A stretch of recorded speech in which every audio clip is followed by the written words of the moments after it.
سورۃ الکہف بسم اللہ الرحمن الرحیم الحمدللہ الذی انزل علی عبدہ الکتاب ولم یجعل لہ عوجا۔ یہ پوائنٹ میں نوٹ کرا چکا ہوں کہ آخری آیت کیا تھی؟ قل الحمدللہ، کہو قل حمد اللہ کے لیے۔ یہ آخری آیت تھی سورہ بنی اسرائیل کی، اور سورہ کہف کی آیت شروع ہو رہی ہے الحمدللہ الذی، گویا کہ اس حکم کی تعمیل جو ہے اس سے آغاز ہو رہا ہے سورہ مبارکہ کا۔ اس کو میں نے کہا تھا یہ انٹر لاک ہیں دونوں سورتیں جو ہے، جیسے آتا ہے تورات میں کہ حضرت یعقوب اپنے بھائی عیسو کی ایڑیاں پکڑے ہوئے تولد ہوئے، یہ جڑواں پیدا ہوئے تو دو بھائی عیسو اور یعقوب۔ عیسو بڑے تھے، یعنی بڑے اس معنی میں جو بھی ہوتے ہیں جڑواں، ان میں جو پہلے جس کی ولادت ہو جائے وہ بڑا ہوتا ہے، چاہے 2 منٹ کا فرق ہو 5 منٹ کا فرق ہو۔ تو اس کی ولادت کے بعد پھر حضرت یعقوب کو عقب کہتے ہیں، پیچھے کو، پیچھے آنے والا یعقوب، اس لیے ان کا نام پڑ گیا ہے کہ یہ پچھلا ہے۔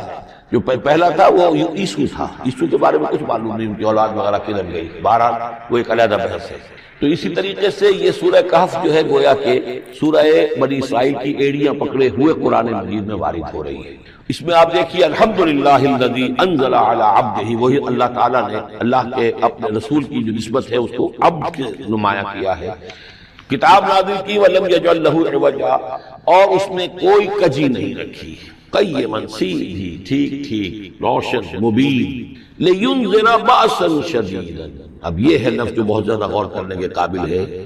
اس کتاب کے حضور پر نزول کے مقاصد میں سے ایک یہ بھی ہے خبردار کر دیں ایک بہت بڑی آفت سے۔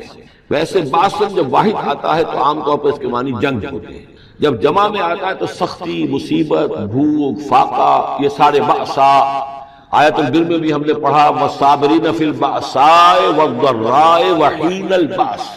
بأسا جب جمع میں آیا ہے تو فقر و فاقہ، تکلیف، مصیبت، اور حین الباس جنگ کے وقت۔ تو ان دونوں کو ذہن میں رکھیے، بہت بڑی آفت، بہت بڑی آفت، بہت بڑی آفت ایک تو ہے دجالی فتنے کی، دجال المسیح الدجال جو آنے والا ہے، جس کے بارے میں حدیث میں آتا ہے کہ کوئی نبی اور رسول ایسا نہیں گزرا جس نے اپنی قوم کو دجال کے فتنے سے آگاہ نہ کیا، اور پوری انسانی تاریخ میں دجال کے فتنے سے بڑا کوئی فتنہ نہیں، اور وہ ہر بندہ مومن کے امتحان کے لیے کڑا ترین جو ہے مرحلہ آ جائے گا، سخت ترین امتحان اس کا لیا جائے گا۔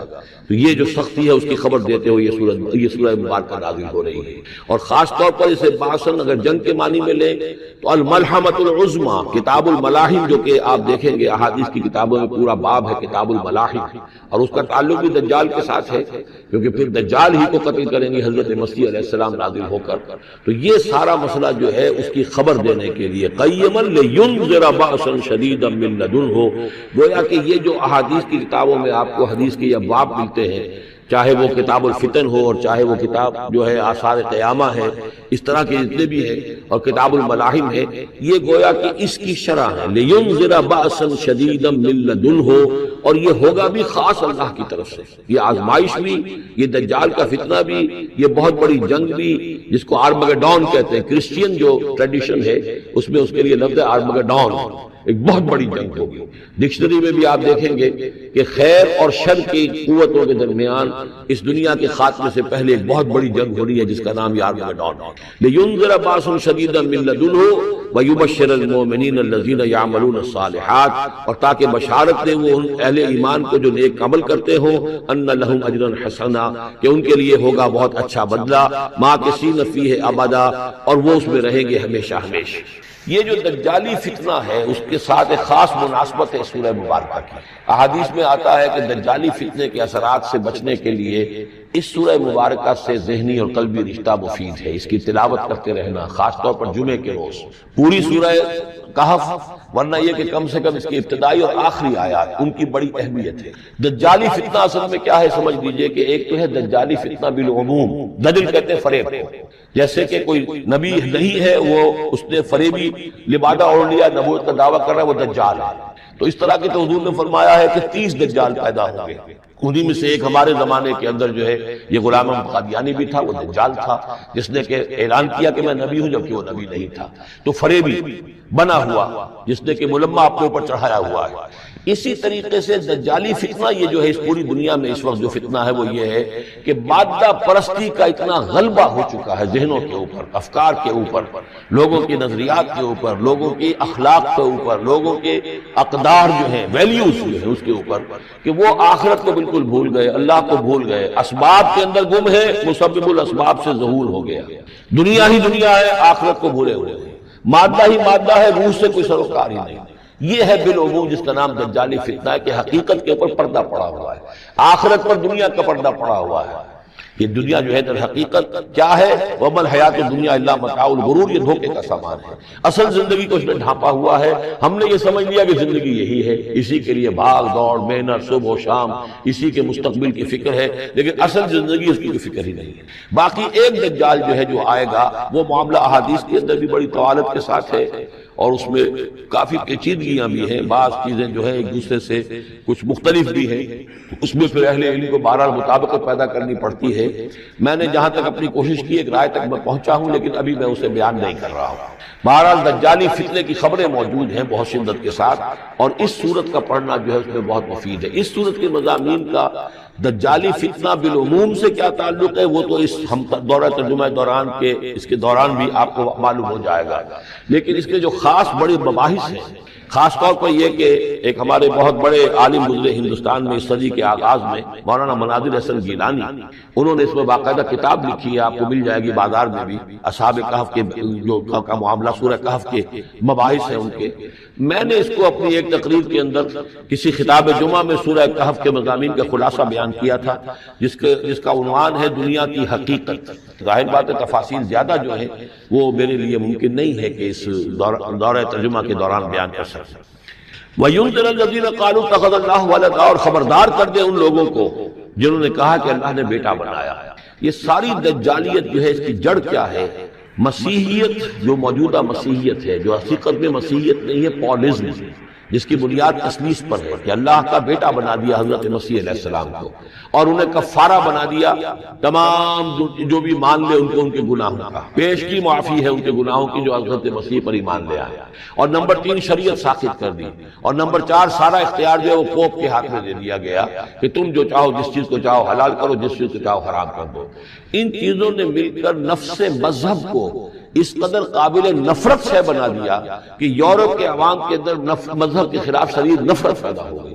چنانچہ اس کے بعد جب مسلمانوں کے زیر اثر وہاں پر علم پھیلا ہے، ہسپانیہ کی یونیورسٹیوں سے علوم اور فنون جو ہے یہ فرانس اور اٹلی اور جرمنی کے نوجوان آتے تھے، اور وہاں آ کر وہ قرطبہ اور غرناطہ اور طریقلہ کی یونیورسٹیوں سے پڑھ کر جاتے تھے، تو ان کے زیر اثر جو ایک ریفارمیشن شروع ہوئی، اصلاح مذہب اور ایک رینائسنس، تحریک احیاء العلوم، وہ جو اصل تو تحریک تھی اس بات کی کہ انسان علم کی طرف دوبارہ رجوع کرے، لیکن یہ کہ وہ علم جب آگے بڑھا ہے تو وہاں پہ عیسائیت کے خلاف جو رد عمل تھا اس کی وجہ سے اس میں مذہب کی دشمنی جو ہے اس تحریک کے اندر خود بخود شامل ہو گئی۔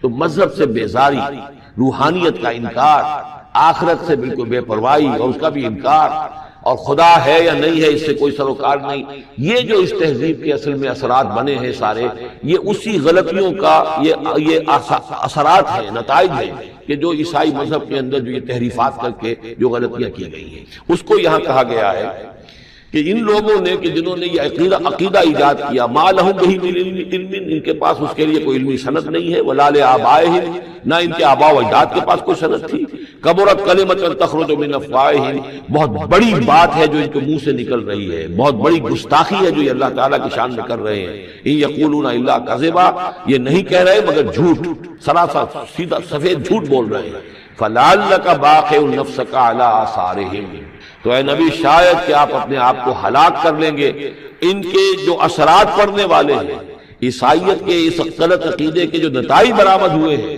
جب یہ نتائج ظاہر ہوں گے تو وہ اتنے سنگین ہوں گے، فلعلک باخع نفسک، کہ ان کے احساس سے اور ان کے ادراک سے شاید کہ آپ اپنے صدمے سے اپنے آپ کو ہلاک کر لیں، ان لم یؤمنوا بہذا الحدیث اسفا، اگر یہ لوگ اس حدیث پر، اس قرآن پر، یہ بات جو بتائی جا رہی اس پر ایمان نہ لائے، اس پر ایمان نہ لائے، اپنے اس غلط عقیدے پر قائم رہے، اس غلط مذہب کو انہوں نے برقرار رکھا، تو اس کا جو رد عمل ہوگا نوع انسانی پر، اور اس سے تاریخ انسانی اور انسانی ثقافت جس غلط رخ پر پر پڑے گی، جو دجالیت کا فتنہ اسے جنم لے گا، ان تمام چیزوں کے اثرات سے شاید آپ کو اتنا صدمہ ہو کہ فَلَعَلَّكَ بَاخِعٌ نَفْسَكَ عَلَىٰ آثَارِهِمْ إِن لَّمْ يُؤْمِنُوا بِهَٰذَا الْحَدِيثِ أَسَفًا إِنَّا جَعَلْنَا مَا عَلَى الْأَرْضِ زِينَةً لَّهَا، ہم نے زمین کے اوپر جو کچھ ہے اسے اس کا گہنا بنا دیا ہے، بناؤ سنگھار بنا دیا ہے، زینت بنا دیا ہے۔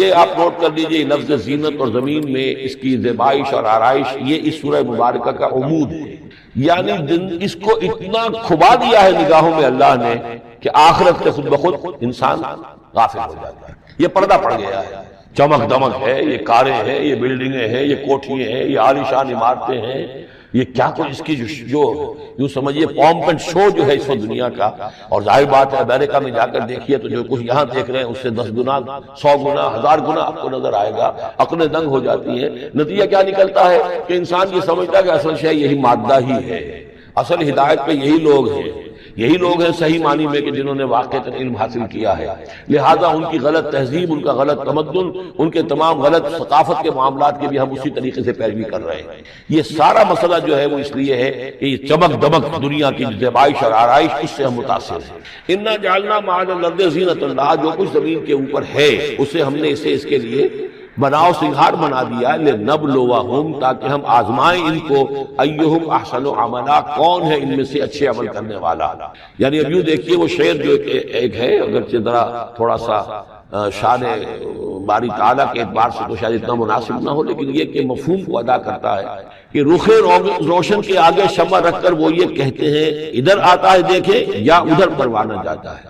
ایک طرف ذات باری تعالیٰ ہے اور ایک طرف یہ دنیا ہے، اس کی چمک دمک۔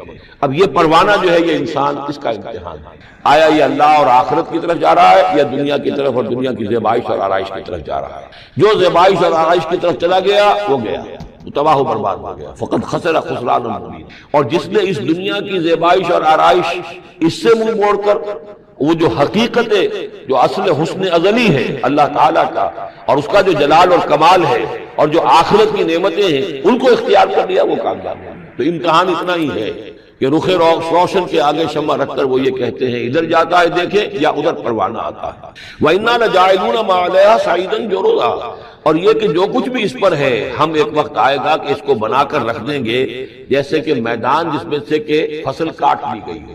جب قیامت ہوگی کیا ہوگا یہاں پر اسی زمین کو، نہ یہاں پہ کوئی وہ پہاڑ رہ جائیں گے کوٹ کوٹ کر چپٹی کر دی جائے گی، نہ یہ آپ کے پاس جو ہے وہ اسکائی سکریپرز رہ جائیں گے، نہ یہ اعلیٰ شان عمارتیں ہوں گی، کچھ نہیں ہوگا۔ یہ سب برابر ہوگا جیسے کہ کسی کھیت کے اندر فصل کاٹ دی جاتی ہے تو اب وہ پڑا ہوتا ہے ویران۔ وَإِنَّا لَجَاعِلُونَ مَا عَلَيْهَا صَعِيدًا جُرُزًا، ہم اسے کر کے چھوڑیں گے ایسا کھیت کہ جہاں پر چورا پڑا ہوا ہو، صرف بچا کھچا جو ہے وہ اس کا توڑی کا اور کچھ نہ ہو۔ ام حسبت ان اصحاب الکہف والرقیم کانوا من آیاتنا عجبا، اب یہاں سے اصحاب کہف کی بات شروع ہو رہی ہے، کیونکہ پوچھوایا تھا یہودیوں نے اصحاب کہف کون تھے۔ کیا تم سمجھتے ہو کہ اصحاب الکہف والرقیم، رقیم جو ہے ان کی تختی تھی ایک جس کے اوپر ان کے حالات لکھ کر، جو ان کے ایک جو کہف تھی ان کی غار جو تھی اس کے اوپر لگا دی گئی تھی، تو انہیں اصحاب الکہف بھی کہتے ہیں، اصحاب الرقیم بھی کہتے ہیں، یہ دونوں انہیں ایک ہی گروہ کے نام ہیں۔ کیا وہ تمہارے خیال میں ہماری بڑی عجیب آیات میں سے تھا؟ یعنی واقع تو بات تو غیر معمولی تھی، لیکن حقیقت میں ہمارے ہاں تو ہماری تخلیق میں، ہماری صنائی میں اس سے ہزاروں گنا زیادہ عجیب باتیں ہوتی ہیں۔ ہمارے لیے تو کچھ ہے ہی نہیں کسی بھی درجے میں، تم سمجھتے ہو کہ شاید وہ بہت بڑی بات ہے۔ یہ سابق کہف کا جو قصہ ہے، اب میں سمجھتا ہوں کہ پورے وثوق کے ساتھ ہم کہہ سکتے ہیں کہ یہ قصہ کیا تھا۔ دیکھیے جب حضرت مسیح علیہ السلام آئے ہیں تو یہ پورا علاقہ جو ہے فلسطین کا اور یہاں پہ جو آپ نے تبلیغ کی ہے تو یہ اس وقت رومن امپائر کا ایک حصہ تھا، اگرچہ مقامی طور پر ایک لوکل بادشاہ جو تھا یہودی وہاں پر حکومت کر رہا تھا، لیکن وہ پپٹ تھا، اصل میں تو حکومت جو تھی رومیوں کی، جو رومی تھے بت پرست۔ اور اس کے بعد چونکہ انہوں نے بغاوت کی، حضرت مسیح تو اٹھا لیے گئے سن 30 عیسوی کے آس پاس یا 33 عیسوی کے آس پاس، لیکن اس کے بعد جو ہے یہودیوں نے بغاوت کی رومیوں کے خلاف، جس کے نتیجے میں سن 70 عیسوی میں ٹائٹس رومی نے تو ان کی حکومت بھی ختم کی اور بیت المقدس کو برباد کیا، یروشلم کو تباہ کیا، 1,33,000 یہودیوں کو قتل کیا اور ان کو بھیج دیا، نکال دیا وہاں سے باہر۔ اس وقت کا معاملہ یہ ہے کہ اب کوئی اکے دکے جو بھی رہ جاتے تھے یہاں پر، کوئی یہودی یا عیسائی یہودیوں کو تو نکال دیا، عیسائی رہ گئے، لیکن عیسائیوں پر بھی بہت ظلم ہوتا تھا۔ یہ موحد تھے، حضرت عیسیٰ کے ماننے والے، وہ بت پرست تھے۔ تو اس زمانے میں کہیں بادشاہ کوئی تھا، ڈیسیس یا دقیانوس جس کو کہتے ہیں، اس کے زمانے میں کچھ جو عیسائی تھے حضرت عیسیٰ پر ایمان رکھنے، آج کے عیسائیوں پر قیاس نہ کیجیے، جو نصارہ تھے حضرت عیسیٰ کو ماننے والے جو موحدین تھے، ان میں سے کچھ نوجوانوں کی پیشی ہوئی بادشاہ کے دربار میں۔ انہوں نے کہا کہ تم اپنے نئے دین سے اگر باز نہیں آؤ گے، اتنے دن کی مہلت تمہیں دی جا رہی ہے تو تمہیں سوری چڑھا دیا جائے گا، بس مہلت دی جا رہی ہے، جاؤ غور کر لو، سوچو۔ ان لوگوں نے آ کر سوچا کہ اب نہ تو ہمارے لیے یہ ممکن ہے کہ ہم مقابلہ کر سکیں، چلو کسی غار میں چھپ جاتے ہیں، دیکھیں اللہ تعالیٰ کیا کرتا ہے ہمارے لیے۔ وہ ایک غار میں جا کر چھپتے ہیں، اور غار میں جا کر چھپے ہیں تو اللہ نے انہیں وہاں پر سلا دیا، موت تاری نہیں کہ سلا دیا۔ اللہ کروٹ بھی بدلواتا رہا، ان کے لیے سارا کچھ بندوبست کیا، اللہ کی قدرت میں تھا۔ حضرت عزیر کو 100 برس کے لیے مار دیا تھا، موت کے بعد ان کو دوبارہ زندہ کر دیا۔ لیکن یہ کہ ان کا معاملہ یہ ہے کہ ان کو وہاں پر جو ہے تقریباً 300 برس یہ وہاں پر پڑے رہے اس غار کے اندر۔ غار کی شکل کچھ خاص ایسی تھی کہ ادھر آنا جانا لوگوں کا تھا ہی نہیں، اور یہ ہے جو موجودہ ترکی کے علاقے میں شہر ایفسس ہے، اس کے آس پاس ہیں اس طرح کے غار، جیسے ایجنٹا کے غار ہندوستان کے مشہور ہیں، ایسے ہی وہاں بھی غاروں کا سلسلہ ہے، اور ہیں بھی وہ ایسے کہ ان کے دہانے جو ہیں وہ ہے شمال کی جانب، تو دھوپ ان میں براہ راست نہیں جاتی، صرف یہ کہ ریفلیکٹڈ لائٹ تو آتی ہے لیکن یہ کہ براہ راست دھوپ نہیں جاتی، تو ایک طرح کا اندھیرا تھا اس کے اندر، ٹوائی لائٹ جسے آپ کہہ لیں وہ رہتا ہے سارا دن۔ وہاں پر یہ 300 برس تک سوتے رہے۔ اس 300 برس کے عرصے میں یہ ہوا کہ رومن امپائر جو ہے اس نے خود عیسائیت اختیار کر لی۔ 300 عیسوی کے اندر کانسٹنٹائن جو تھا ایمپرر، وہ عیسائی ہو گیا، اب پوری امپائر جو عیسائی ہو گئی۔ اب اس کے زمانے میں اس کے بعد تھیوڈوسیس ہے ایک، 446 عیسوی میں یہ تھا، اس کے زمانے میں اللہ تعالیٰ نے ان لوگوں کو جگایا 300 برس کے بعد۔ اب یہ سمجھ رہے ہیں کہ وہی زمانہ ہے، وہی کفار کی حکومت ہے، وہی مشرکین ہے۔ اب انہوں نے ڈرتے ڈرتے اپنے کسی ایک آدمی سے کہا بھائی جاؤ یہ لے کے سکہ لے کر جاؤ، چاندی کا، کچھ نہ کچھ کھانے پینے کے لیے لے کر آؤ، دیکھنا لیکن اس طرح ہو کہ ہمارا پتہ نہ چل جائے کہ ہم یہاں چھپے ہوئے ہیں۔ وہاں جو گئے انہوں نے وہ سکہ پیش کیا، اور کہا یہ سکہ تمہارے پاس کہاں سے آیا؟ یہ تو بہت پرانا سکہ ہے، تو 400 سال پرانا، 300 سال پرانا سکہ کہاں سے لے آیا؟ تمہیں کوئی خزانہ ملا؟ بہرحال اس حوالے سے اب وہ جو ہے وہ پکڑے گئے، ان کی حالت جو ہے وہ جو بات سامنے آ گئی۔ لیکن جب بات سامنے آ گئی تو اب ان کا بہت وہ عزت کی گئی، اس لیے کہ اب تو جو ان کا مذہب تھا در حقیقت پوری مملکت کا مذہب وہی ہو چکا تھا، تو صورتحال تو تبدیل ہو چکی ہے۔ پھر یہ کہ اس کے بعد تفصیل معلوم نہیں ہے کہ غالباً وہ جا کر اپنی اسی غار میں وہ سو گئے ہیں، یا دوبارہ اللہ نے ان پر وہیں پر بہت تاریخ کر دی ہے، اس کا دروازہ بند کر کے اور اس پر ایک تختی لگا دی گئی ہے۔ یہ اصحاب کہف ہے۔ گبن کی جو ہے decline and fall of Roman empire, اس میں بھی یہ 7 سلیپرز، 7 سونے والے، ان کی کہانی موجود ہے۔ یہ چیز جو ہے گویا کہ رومن لٹریچر کے اندر موجود تھی، اس کا جو ذکر موجود تھا، اور قرآن مجید میں یہ امتحاناً سوال کیا گیا حضور سے، تو اس کا جواب دیا گیا کہ یہ 300 برس تک کچھ لوگوں کو سلا دینا یہ اللہ تعالیٰ کے نزدیک تو کوئی بڑی بات نہیں ہے، تمہارے نزدیک ام حسبت ان اصحاب الکہف والرقیم کانوا من آیاتنا عجبا اذ ابى الفتية الى الکہف، جبکہ وہ نوجوان آئے اپنے اس غار میں، فقالوا، اور انہوں نے کہا ربنا آتنا من لدنک رحمۃ، پروردگار اب خاص اپنے خزانہ فضل سے ہمارے لیے رحمت کا بندوبست فرما، وہیئ لنا من امرنا رشدا، اور ہمارے لیے ہمارے معاملے کے اندر جو ہے وہ کوئی عافیت کا بندوبست فرما، فضربنا علی اذانہم، تو ہم نے تھپکی دے دی ان کے کانوں پر، فی الکہف سنین عددا، اسی وہ غار کے اندر جو ہے وہ سوتے رہے کئی سال۔ ابھی یہاں اس بات کو نہیں چھیڑا کتنے سال، سنین عددا، متعدد سال وہ سوتے رہے۔ ثم بعثناہم، پھر ہم نے انہیں اٹھایا، لنعلم ای الحزبین احصیٰ لما لبثوا امدا، تاکہ ہم دیکھیں کہ 2 گروہوں میں سے کس کو صحیح معلوم ہے کہ کتنے عرصے وہ وہاں رہے تھے۔ اس کا ذکر آگے آ جائے گا 2 گروہوں سے مراد کیا ہے۔ اور تیسری اہم ترین آیات کیا ہے؟ آیات قرآنیہ۔ ان تینوں میں گہرا ربط ہے، آیات آفاقی، آیات انفسی، آیات قرآنی۔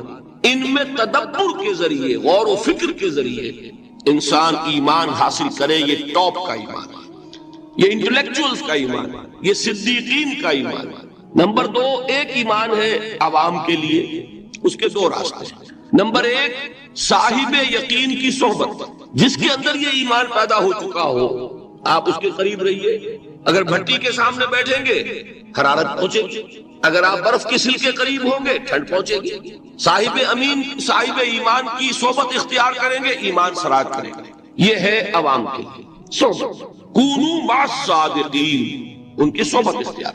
تیسرا ذریعہ ہے جو ہمارے لیے خاص طور پر جو مسلمان پیدا ہوئے ہیں، اب ایک بچہ ہے 7 سال کا، آپ نے نماز پڑھنے کی عادت ڈال دی، پڑھ رہا، اگرچہ غیر شعوری عمر سے شروع کر دیا، اس کو روزہ رکھتا ہے، 9 برس کا ہو گیا روزہ رکھنا شروع کیا۔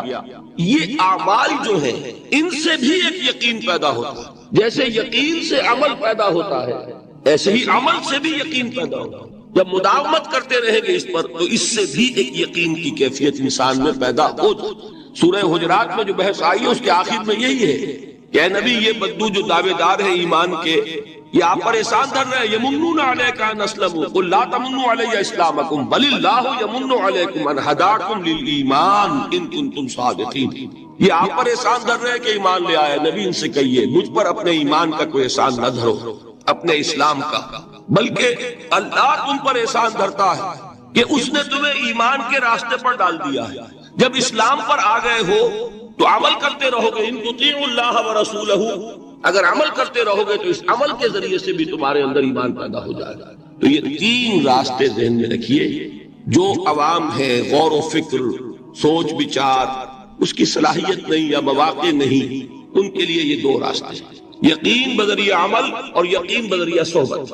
یہاں سے اٹھا رہے ہیں لوگوں کو، بار بار یہیں آ جاتے ہیں، لیکن ان کو دقت ہوتی ہے، یہاں پہ کوئی صاحب پہلے سے روک دیا کرے نا جو بعد میں گڑبڑ ہوتی ہے۔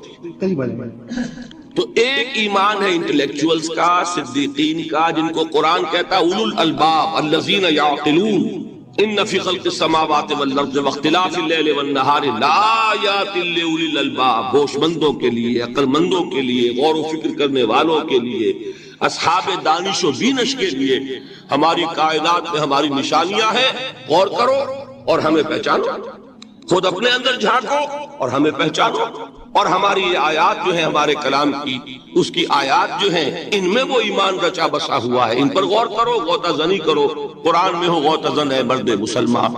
یہ ہے ٹاپ کا ایمان، یہ ہے اصل وہ ایمان کہ جو مطلوب ہے۔ اب باقی حضرات جو ہیں ان کے قریب رہیں گے، ایمان حاصل کر لیں گے، اور جو اعمال اللہ نے بتائے ہیں ان پر عمل کرتے رہیں گے، ایمان حاصل۔ اب دوسری بات کی طرف آئیے، نفاق سے کیسے بچا جائے، اس کے لیے بھی 3 عمل ہیں۔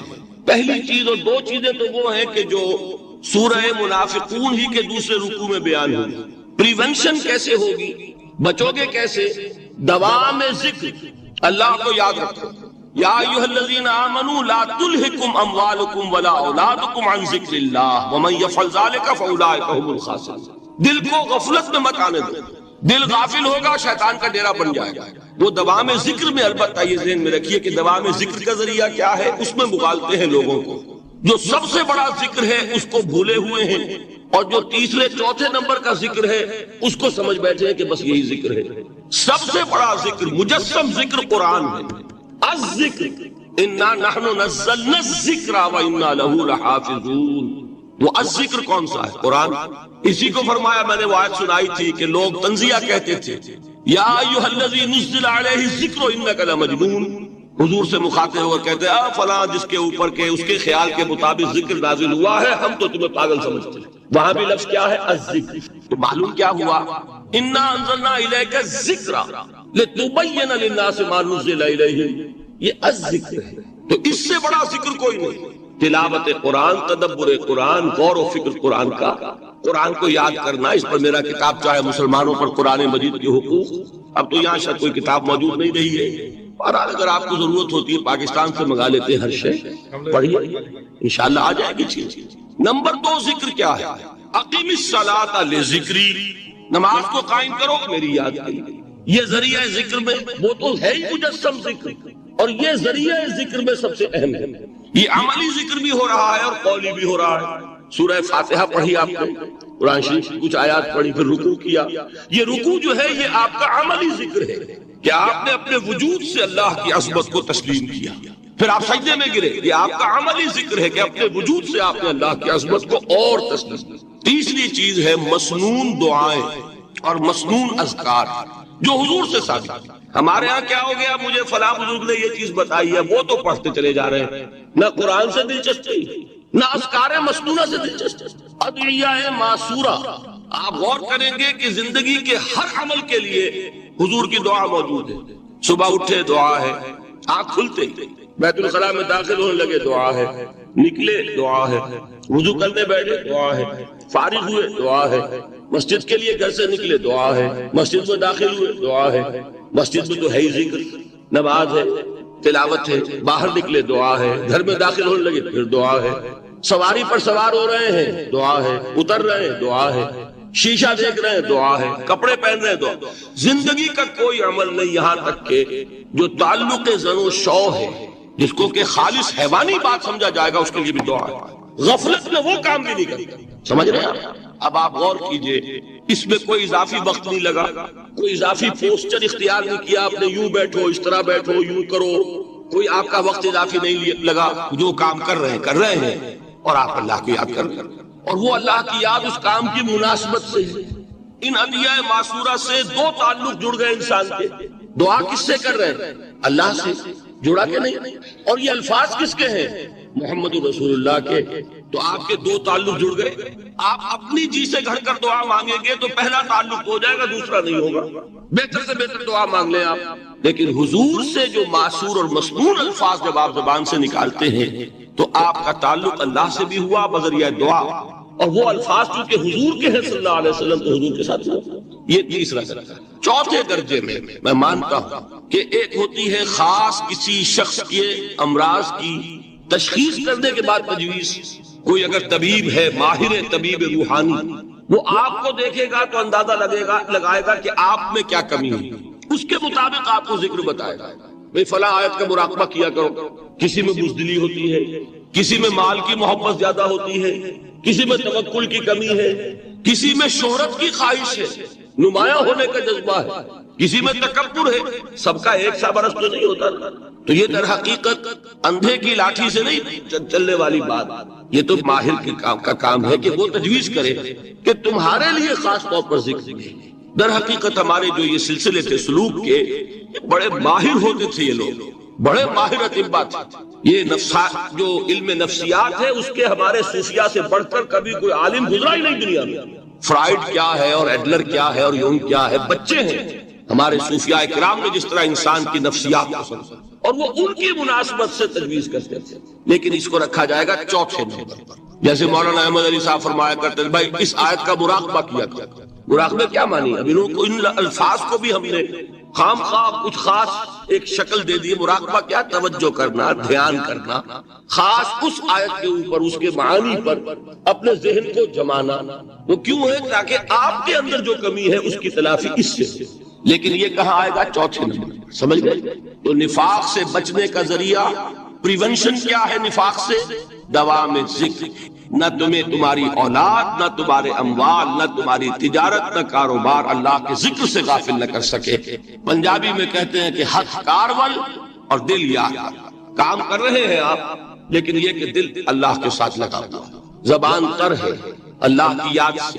جو قرآن یاد ہے، گاڑی میں آپ بیٹھے جا رہے ہیں، 2 گھنٹے آپ کو کار میں لگانے ہیں، قرآن شریف پڑھتے جائیے، اس سے بڑا ذکر کوئی۔ یہ ہے پریونشن۔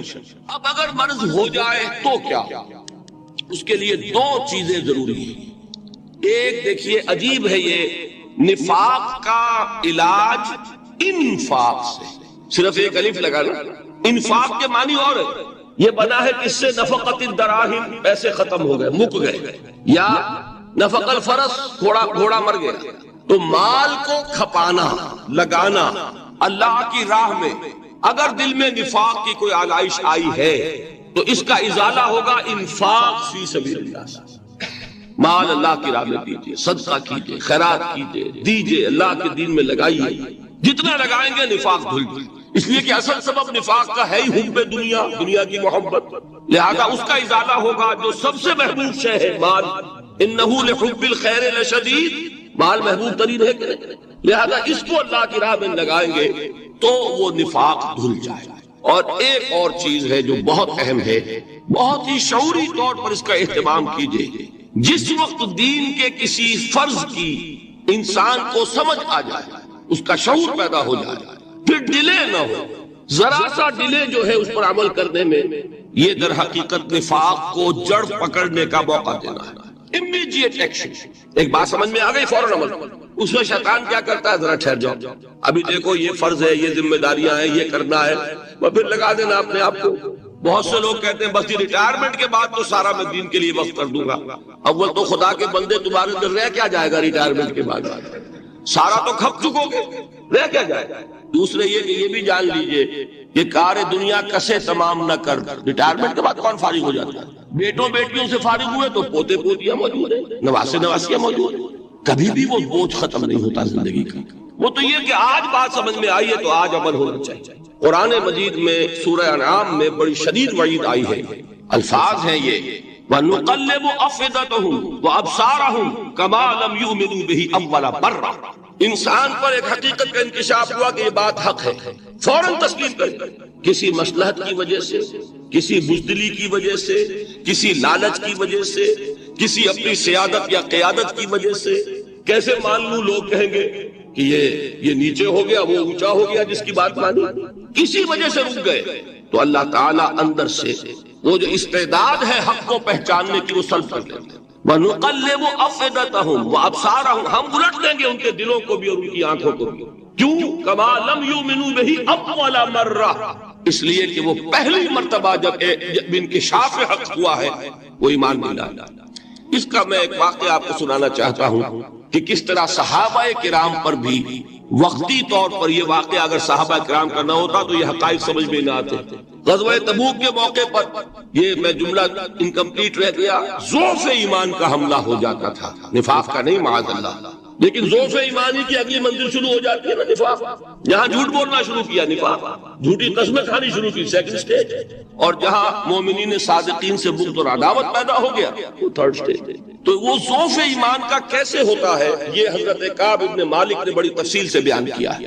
غزوہ تبوک کے موقع پر جہاں منافقین نے آ کر جھوٹے بہانے بنائے، جھوٹی قسمیں کھائیں اور حضور سے ایگزمپشن لے لی، چھٹی لے لی، رخصت لے لی، وہاں 3 ایسے صحابہ بھی تھے جو مومن صادق تھے، لیکن وقتی طور پر شیطان نے انہیں ورغلایا.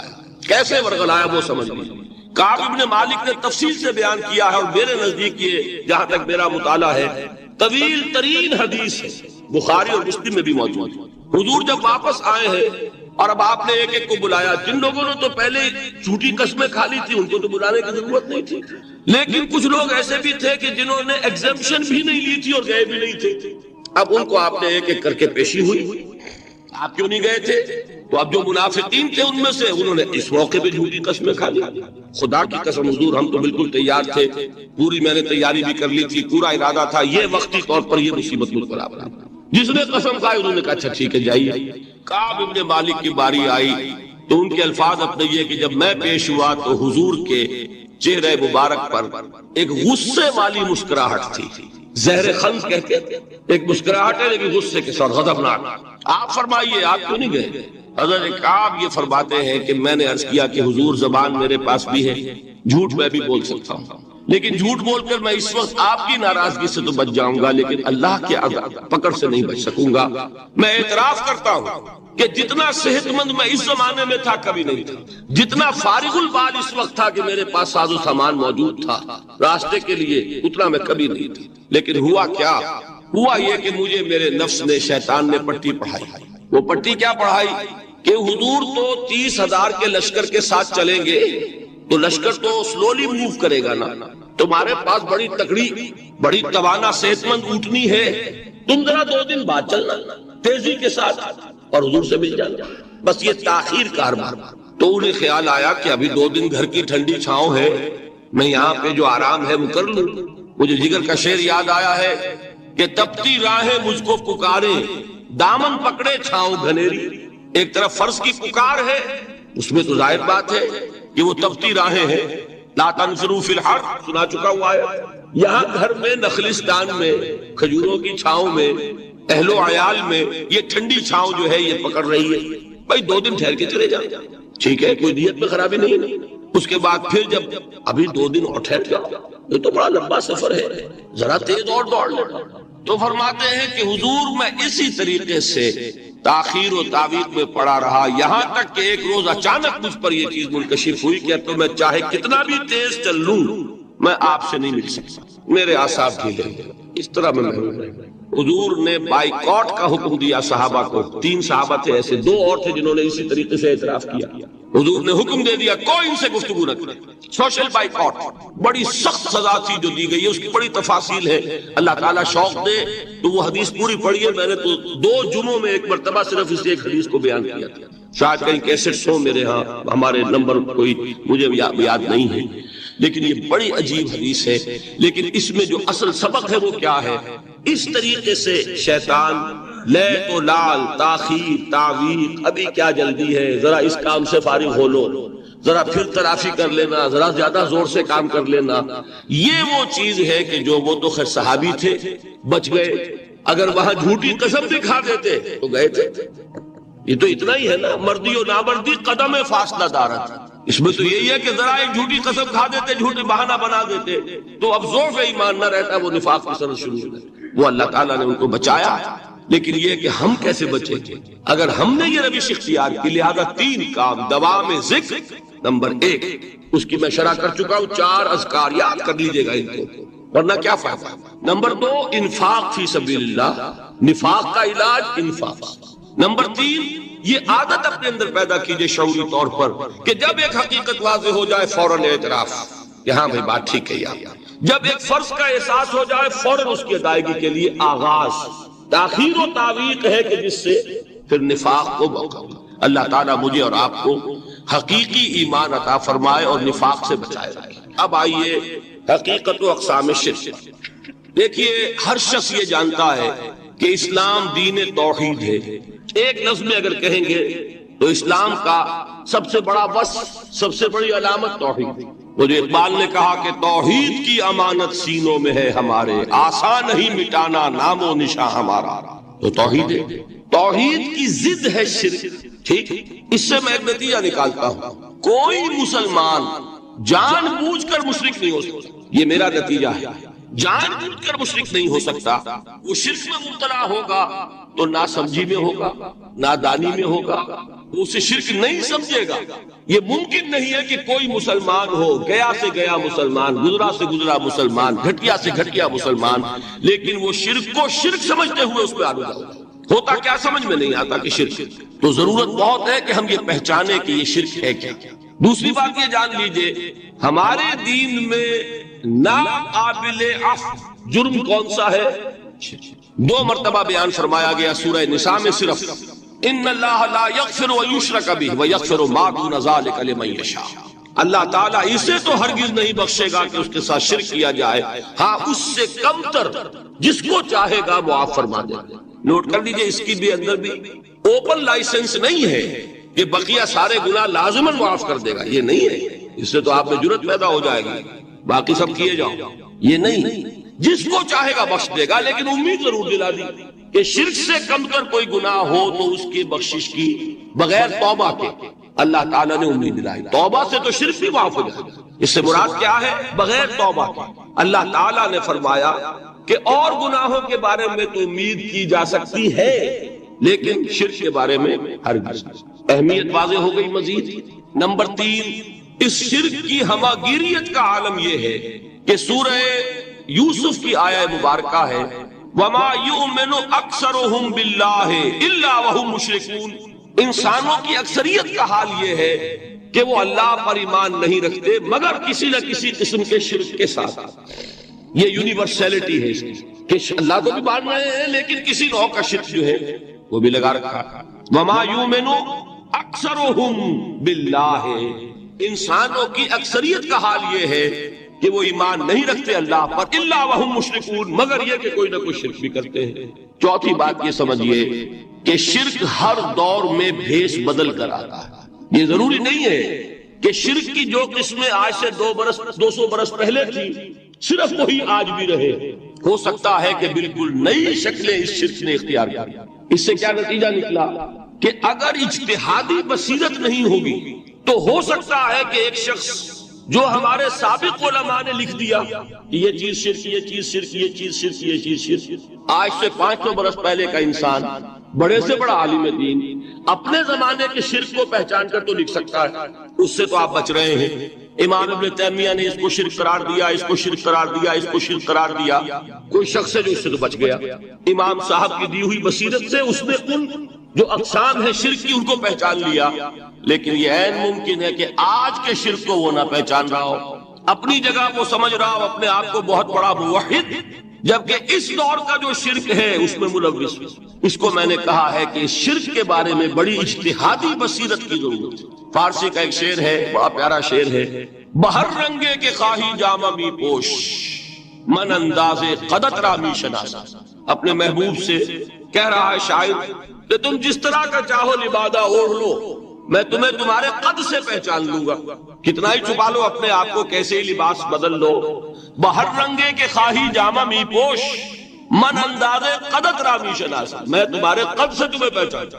یہ اگر بصیرت نہ ہو کہ شرک کو اس کے قد سے پہچان سکیں، اس کے لیے ضرورت ہے اصولوں کی۔ دیکھیے جس طرح الجبرا کے اصول ہوتے ہیں، فارمولا ہے، فارمولا ہاتھ میں آ گیا، مسئلے حل کرتے چلے جا رہے ہیں، آپ اپلائی کرنے کی دیر ہے فارمولے کی۔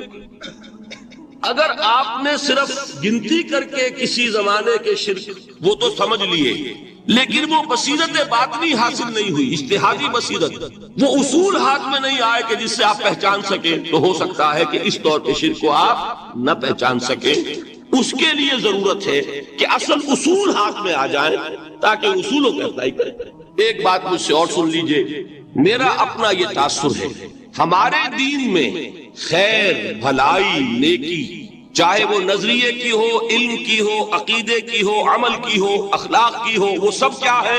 وہ توحید ہی کے شجرہ طیبہ کی شاخیں ہیں، اور شر، برائی، گمراہی، خیالات کی ہو، نظریات کی ہو، علم کی ہو، عقیدے کی ہو، عمل کی ہو، اخلاق کی ہو، سب کے ڈانڈے شرک کے شجرہ خبیثہ سے ملتے ہیں۔ اس شجرہ خبیثہ کے برگوبار ہے جو بھی برائی ہے، عمل کی یا علم کی، اور اس شجرہ طیبہ کے برگوبار ہے جو بھی خوبی ہے، عمل کی یا کی۔ یہ میرا تاثر ہے، اور جب تک اس انداز میں وہ آپ کو اندرونی رشتے ظاہر نہیں ہوں گے، آپ پر منکشف نہیں ہوں گے، وہ اجتہادی بصیرت جو ہے پیدا نہیں ہوگی۔ اب آئیے ایک اور بات دیکھیے، شرک میں اور الحاد میں کیا فرق ہے، یہ بھی ہم نہیں سمجھتے۔ الحاد مادہ پرستی وہ کیا ہے؟ ایتھیزم، کسی بھی خدا کا انکار۔ ہمارے آج کے دور کی سب سے بڑی گمراہی یہ ہے۔ شرک کیا ہے؟ خداؤں کو ماننا، یہ کیا ہے؟ تھیزم ہے، لیکن پولی تھیزم ہے۔ توحید کیا ہے؟ مونو تھیزم ہے، ایک خدا کا ماننا۔ لیکن شرک کے اندر ایک اور حقیقت کو پہچان لیجئے، شرک میں ہمیشہ ٹاپ پر ایک خدا کو مانتے ہیں، باقی سارے خدا نیچے ہوتے ہیں، اوپر جا کر وہ توحید ہوگی ہمیشہ۔ کوئی مشرکانہ نظام ایسا نہیں ہے جو ٹاپ پر جا کر توحید نہ بنے۔ دیکھیے ہندو دیویاں دیوتا بے شمار، لیکن مہادیو وہ بھی کیا دو ہیں؟ مہادیو وہ تو ایک ہے۔ انگریزی میں گاڈز گاڈیسز، لیکن وہ چھوٹے جی سے لکھے جائیں گے، چھوٹے جی سے لکھے جانے والے gods and goddesses. Roman mythology ہو، گریک مائتھولوجی ہو، ان دیویوں دیوتاؤں کے نام ہی آپ نے یاد کر سکتے، لیکن گاڈ بڑے جی سے وہ ایک ہے کہ نہیں؟ ٹاپ پر جو ہے وہ ایک ہے، اس کو وہ بھی مانتے ہیں کہ اومنی پوٹنٹ، اومنیشنٹ، اومنی پریزنٹ، علی کل شیء قدیر، بکل شیء علیم، ہر جگہ موجود، وہ تو ایک ہی ہے، وہ تو کیپٹل جی سے لکھا جائے گا۔ باقی اس کے نیچے فوج ہے دیویوں کی، دیوتاؤں کی، خداؤں کی اور خدانیوں کی، وہ گاڈز اینڈ گاڈیسز ہیں۔ عرب میں کیا تھا؟ میں نے پہلے آپ کو وہ دو مثالیں دے دی ہیں، تیسری اور ایران کی لے لیجئے، خیر کا خدا اور شر کا خدا، اور ایک یزداں ایک اہرمن، ٹھیک، سنویت ہو گئی نا، دو خداؤں کو مانا، لیکن وہی ہے جو خدائے خدائے گاں، خداؤں کا خدا، اس کو ایک ہی مانتے ہیں۔ یہی معاملہ عرب میں تھا۔ اللہ وہ ایک ہی تھا ان کے ہاں۔ قرآن میں آتا ہے ان سے پوچھئے وَلَئِن سَأَلْتَهُم مَّنْ خَلَقَ السَّمَاوَاتِ وَالْأَرْضَ لَيَقُولُنَّ اللَّهُ، جب ان سے کہا جاتا ہے کہ کس نے پیدا کیا آسمان اور زمین کو، یہ فوراً کہیں گے اللہ۔ فَأَنَّىٰ يُؤْفَكُونَ، تو یہ ماننے کے بعد کدھر جا رہے ہیں؟ وہ کیا کہتے تھے کہ وہ بڑا اللہ تو ایک ہی، لیکن چھوٹے آلہہ ہیں. آلہہ اور اللہ میں وہی فرق ہے جو کیپٹل جی کا گاڈ اور چھوٹے جی سے گاڈز اینڈ گاڈیسز.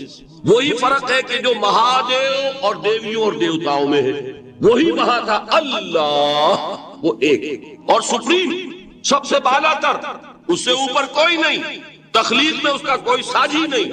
لیکن اس نے کچھ آلہہ ہیں جنہیں کچھ اختیارات تقسیم کیے ہوئے، کچھ اس کے لاڈلی ہستیاں ہیں جو سفارش کر سکتی ہیں. بس یہ شرک تھا مشرکین مکہ کا. بات سمجھ رہے ہیں؟ اس کا جائزہ لیں گے تو آپ کو، اور جو آج شرک کی اقسام میں بیان کروں گا اس کو ہاتھ میں لیں گے تو کسی موحد کا تلاش کرنا مشکل ہو جائے گا. ڈھونڈ اب ان کو چراغ رخ زیبا لے کر. آج جن کا نام مسلمان ہے ان کی اکثریت کسی نہ کسی نوع کے شرک میں مبتلا ہے. اب آئیے اقسام شرک. اقسام شرک میں بھی وہی کیفیت ہے جو نفاق کے بارے میں میں نے عرض کی تھی کہ ایک تقسیم یہ ہے جو علماء نے کی ہے، ایک ہے عقیدے کا نفاق، ایک ہے عمل کا نفاق. اسی طرح ایک ہے عقیدے کا شرک، ایک ہے عمل کا شرک. عقیدے میں نہیں ہے، عمل میں ہے. ایک تقسیم آپ نے سنی ہوگی شرک جلی، شرک خفی. ایک ہے ننگا شرک، کھلم کھلا شرک. ایک ہے چھپا ہوا شرک جو نظر نہیں آتا. لیکن ایک مغالطہ اپنے دل سے نکال دیجئے، بعض لوگ شرک خفی کو شرک نہیں سمجھتے. یہ بہت بڑی غلطی ہے. اگر وہ شرک نہ ہوتا تو حضور اسے شرک نہ کہتے. کوئی اور لفظ، عربی زبان کا دامن جو ہے محدود نہیں ہے، پھر اس کے لیے کوئی اور لفظ اختیار فرمایا جاتا ہے. وہ شرک، لیکن ایک شرک ہے جلی جو نمایاں ہے، نظر آ رہا. ایک ہے شرک خفی جو نظر نہیں آ رہا. اور وہ کتنا خفی ہو سکتا ہے اس کی ایک مثال دی حضور نے. شرک خفی اتنا خفی ہو سکتا ہے، ذرا مبالغہ دیکھیے جو حضور نے بات کو سمجھانے کے لیے مثال میں جو مبالغہ اختیار فرمایا. ایک سیاہ اندھیری رات میں ایک سیاہ پتھر پر ایک سیاہ چیونٹی کو رینگتے ہوئے دیکھنا جتنا مشکل ہے اتنا ہی شرک خفی کا پہچاننا مشکل ہے. بتائیے، آپ نے فرمایا انا افصح العرب، میں عرب کا فصیح ترین انسان ہوں. اس سے آگے کوئی مثال دی جا سکتی؟ اندھیری رات، تاریک رات، پتھر سیاہ، چیونٹی سیاہ، کون دیکھ سکتا؟ جتنا اس کو دیکھنا ناممکن ہے اتنا ہی شرک خفی کا پہچاننا مشکل ہے. گویا کہ اس سے تو اللہ ہی بچائے گا تو انسان بچے گا. ایک آخری بات تمہیداً اور عرض کر دوں، پھر میں چلوں گا اقسام پر. میری جو باتیں آپ کے سامنے آئی اس سے ایک منطقی نتیجہ نکلتا ہے. کوئی شخص اگر حقیقتاً شرک سے بچ جائے، واقعتاً شرک سے بچ جائے، ہر قسم سے بچ جائے، اس سے بھی اوپر کوئی انسان ہوگا. گویا کہ یہ آخری منزل ہے. یا یوں کہیے کہ جس شخص کے بارے میں اللہ تعالیٰ یہ مان لے کہ میرا یہ بندہ شرک سے بری ہے، اس سے بڑی سند کوئی ہے؟ دی ہائیسٹ ٹیسٹیمونیل، سب سے بڑی سند، سب سے بڑی تعریف جو بندے کی ہو سکتی ہے وہ کیا ہے؟ یہ مشرک سے. یہی وجہ دیکھیے آپ قرآن مجید میں حضرت ابراہیم کے ذکر میں دیکھیں گے. ابراہیم کا مقام کیا ہے؟ خلیل اللہ، ابو الانبیاء، امام الناس. تین نسبتیں ہیں، تینوں بڑی عظیم. اللہ کے ساتھ نسبت کیا ہے؟ خلیل. واتخذ اللہ ابراہیم خلیلا. ابو الانبیاء، کتنے نبی ہیں ان کی نسل میں؟ اسحاق اور اسماعیل سے چلیے، پھر یعقوب اور یوسف، اور پھر چلیے موسیٰ اور ہارون، اور پھر چلیے سارے انبیاء بنی اسرائیل کے حضرت عیسیٰ، پھر یہاں تک کہ محمد رسول اللہ کس کی اولاد ہے؟ ابراہیم. ابو الانبیاء. اور نمبر 3، انی جاعلک للناس اماما، امام الناس. اور قرآن میں جو سب سے بڑی سند انہیں دی جاتی ہے وہ کیا؟ وما کان من المشرکین. وہ ابراہیم مشرکین میں سے نہیں تھے. معلوم ہوا کہ یہ سب سے بڑی سند ہے، سب سے بڑا سرٹیفکیٹ ہے، سب سے بڑا ٹیسٹیمونیل ہے جو اللہ کی طرف سے کسی کو مل جائے.